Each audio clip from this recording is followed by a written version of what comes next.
Welcome to PSY 307, Psychological Aspects of Disability, Study Session 1. Towards the definition of disability. Introduction. This lecture is to provide you with alternative definitions of disability and explanations of the major models of disability. Disability is perceived and interpreted differently by professionals. This exercise is therefore meant for you to know the emphasis of authors and other fundamentals of psychological aspects of disability. Objectives. At the end of the lecture, you should be able to 1. Define and explain what disability is all about. 2. Explain the models of disability as used by psychological researchers. Content. There are several ways of defining disability. To be considered disabled under either ADA or 504. A person must have a physical or mental impairment that substantially limits a major life activity or has a record of such impairment. The DDA definition is perhaps the most obvious, which explains disability as a physical or mental impairment that has a long-term, substantial, adverse effect on the ability to perform day-to-day activities. The Disability Discrimination Act, 1992, defines disability as 1. Total or partial loss of a person's bodily or mental functions. 2. Total or partial loss of a part of the body.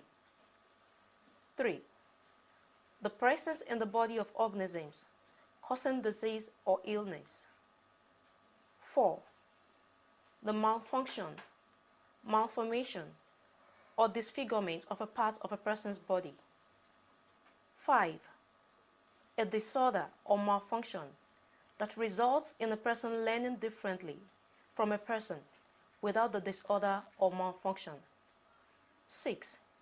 A disorder, illness, or disease that affects a person's thought process, perception of reality, emotions, or judgment, or that results in disturbed behavior.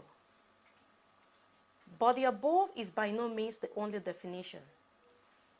The two most widely used definitions are the medical and the social model.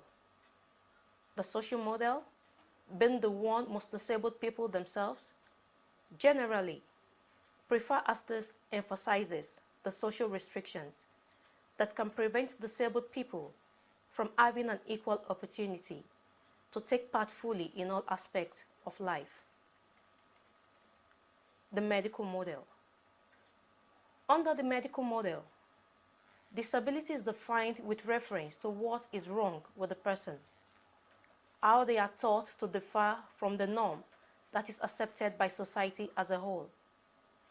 Disability and impairment become interchangeable and are used to describe the medical condition that someone is said to have. The World Health Organization composed this definition of disability in early 1980s. This definition defines impairment, disability, and handicap as follows. Impairment: loss of abnormality in structure or function. Disability: inability to perform an activity within the normal range for a human being because of impairment. Handicap: inability to carry out normal social roles because of an impairment or disability. These definitions were initially designed for the convenience of medical personnel. They reinforce the misconception that disability is allied to ill health and that disabled people need the care and attention of the medical profession. These definitions also put the responsibility for functional inability with the disabled person and imply that the answers to solving the problems that arise from living with disability lie with the medical profession. The social model. The social model looks at the way in which the lives of disabled people are affected by the barriers that society imposes.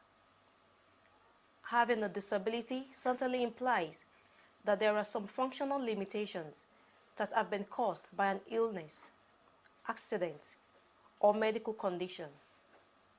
In some situations, the limitation is accommodated.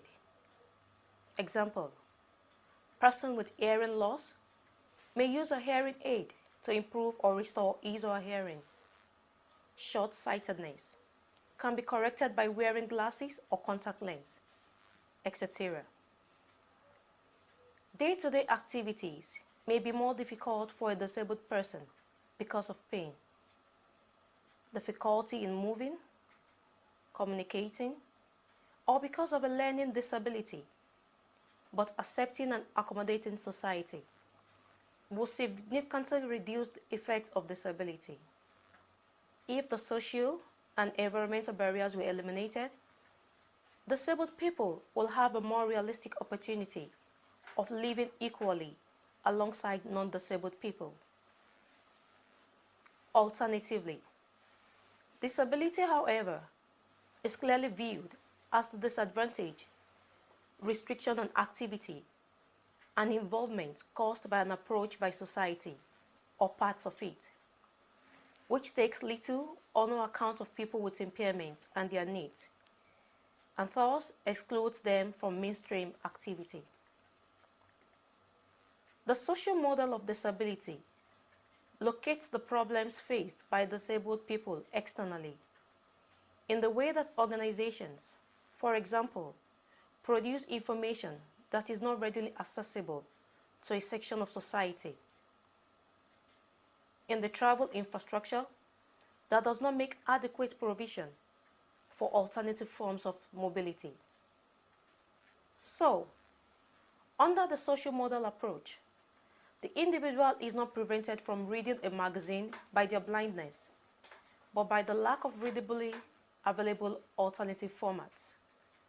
The individual is not prevented from traveling by their use of a wheelchair, but by the lack of facilities at stations, on trains, in buses, etc., to accommodate his needs. And it is the lack of these accessible options that disables the individual.